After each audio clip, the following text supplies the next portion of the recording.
Get it, you know, and I knew that's what Let it that's flow. what I was doing, Yeah. you know, and I'd worked hard in my life to take my place in this world with a very masculine way of thinking, you know, Yeah. and my generation especially, I think, you know, we were the feminists of my generation were trying to take their place in the world and trying to be part of history, and to do so.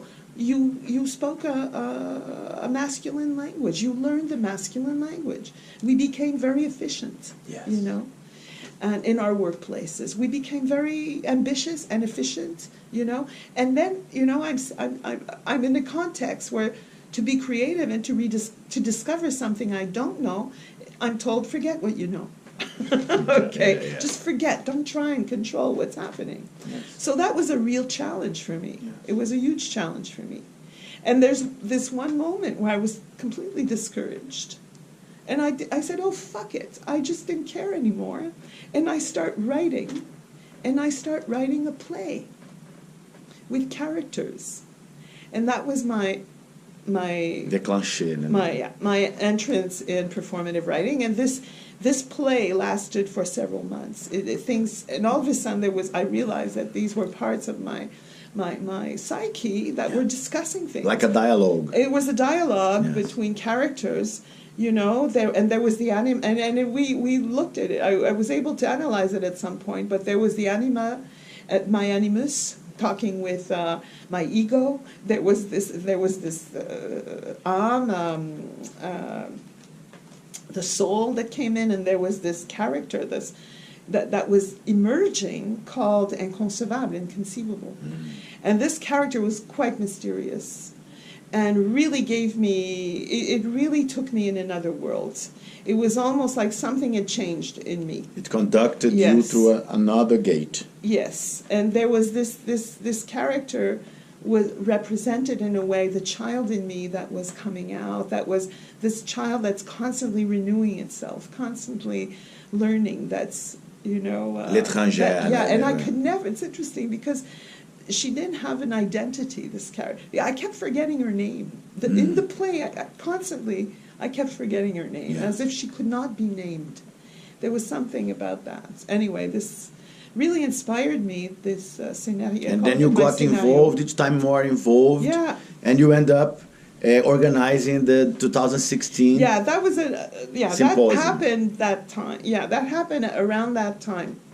And again, it's something that happened. I was invited to organize it with, you know, at Saint-Pierre, and I wasn't sure. I wanted to do it, but it's a lot of work. But I said, oh, what the hell, I'll do it. And again, things just happen. Yes. And I guess you have to trust sometimes where the life invites you to go, because I'd never organized a symposium before. That was also a new thing for me. A lot of new things. Yes. And that's how I met you, and I found out about your theater because a friend of mine, Céline, said to me, you had started working here in 2015, Yes. and she knew we would go swimming together, and she knew that I was organizing this symposium, and I was telling her that what I was looking for were people that were doing des interventions with art, and that given we were doing it at Le Centre Saint-Pierre, it would be interesting if it, you know, Centre Saint-Pierre kind of evokes community and,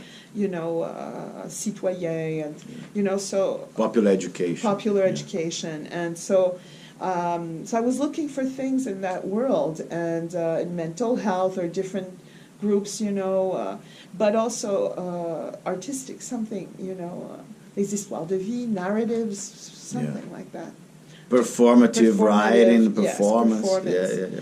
So she said, well, I think you should come and see the theater that we have at Prise 2. It's this man called Vitor Pordeus. He's from Brazil, and what he does is very original.